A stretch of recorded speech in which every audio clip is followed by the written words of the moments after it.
How to use voice recording on ChatGPT.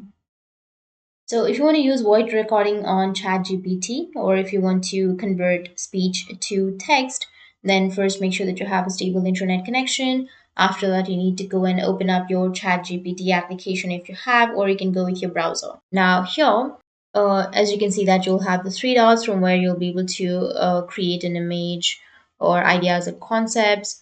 And here, if you go with the plus icon, then you'll be able to add some files or some images from your computer.